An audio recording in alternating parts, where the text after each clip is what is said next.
आप देख रहे हैं तेज खबर 24 और वक्त है खबरों का। रीवा और सतना के मध्य स्थित महाराजा मार्तंड सिंह जूदेव टाइगर सफारी में एक के बाद एक हो रही बाघों की मौत पर चिंता जाहिर करते हुए रीवा राजघराने के महाराजा पुष्पराज सिंह ने सवाल उठाए हैं। महाराजा पुष्पराज सिंह ने सवाल किया है कि आखिर बाघों की मौत क्यों हो रही है। उन्होंने बाघों की मौत के कारणों का पता लगाने के लिए सरकार से मांग भी की है। दरअसल रीवा के महाराजा पुष्पराज सिंह ने आज महाराजा मार्तंड सिंह जूदेव टाइगर सफारी में बाघों की मौत को लेकर एक प्रेस कॉन्फ्रेंस कर चिंता जाहिर की है। बाघों की मौत पर चिंता जाहिर करते हुए महाराजा पुष्पराज सिंह ने कहा कि इस बात की जांच कराई जानी चाहिए कि आखिर बाघों की मौत क्यों हो रही है। इस दौरान उनके द्वारा कई तरह की आशंकाएं भी जताई गई और कहा कि इन बिंदुओं पर जांच होनी चाहिए।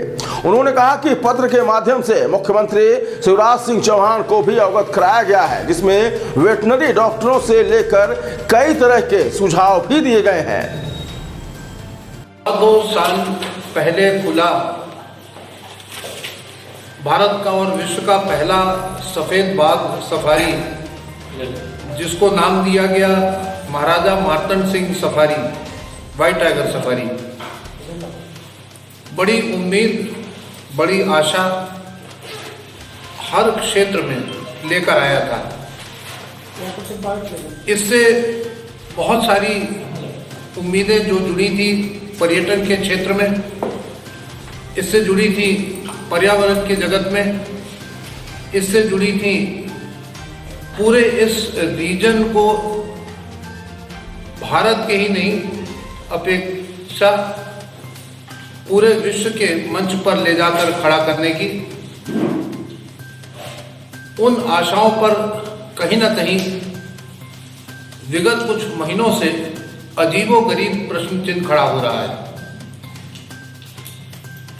इसके पहले जिन चीज़ों का उल्लेख मैंने बहुत पहले करा था, बनने के पहले भी, कि जिस जगह पर बन रहा है वो डेल्टा क्षेत्र है 2 नदियों के बीच का। यहाँ झिरन बहुत होगी, जमीन के खिसकने के बहुत चांसेस हैं। फ्लड्स के कारण काफ़ी उस पार्क का जो टुकड़ा है वो प्रभावित भी हुआ। लेकिन विगत कुछ महीनों में जो बाघों की मृत्यु होना शुरू हुई है, उस पर एक बहुत अजीबोगरीब चिंता जो व्यक्त हुई है और एक पर्यावरण विशेषज्ञ की हैसियत से मैंने इस बात को उठाया है। 13-14 वर्ष में मध्य प्रदेश सरकार के वन सलाहकार मंडल का सदस्य रहा हूँ। स्वर्गीय सुंदरलाल पटवा जी और दिग्विजय सिंह जी के साथ में मैंने काम किया है। उसके बाद स्वर्गीय अटल जी के माध्यम से मैं भारत सरकार के वाइल्ड लाइफ बोर्ड का मेंबर रहा और लगभग 7 साल अटल जी और डॉक्टर मनमोहन सिंह जी के साथ मैंने उसमें काम किया। मेरे थोड़े बहुत जो अनुभव हैं, थोड़े बहुत जो मेरे प्रयास रहे हैं वन को समझने के लिए या बाघों को समझने के लिए, उनको लेकर मैंने एक पत्र माननीय शिवराज सिंह जी को लिखा है, जिसमें मैंने ये कहा है कि ये बहुत ही गंभीर मसला है और मैंने समय समय पर जो सुझाव दिए थे, शायद अगर उन सुझावों पर कुछ अमलीकरण होता तो हमको ऐसे दुर्दिन न देखने पड़ते।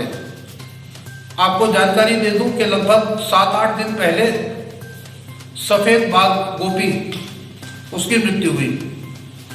अभी हाल में ही महाराष्ट्र के औरंगाबाद क्षेत्र, जो हमारे वहाँ के जो पेंच नेशनल पार्क का एक बड़ा एरिया है जो तड़ोबा तक जाता है महाराष्ट्र में, वहाँ से एक बाघ लाया गया था।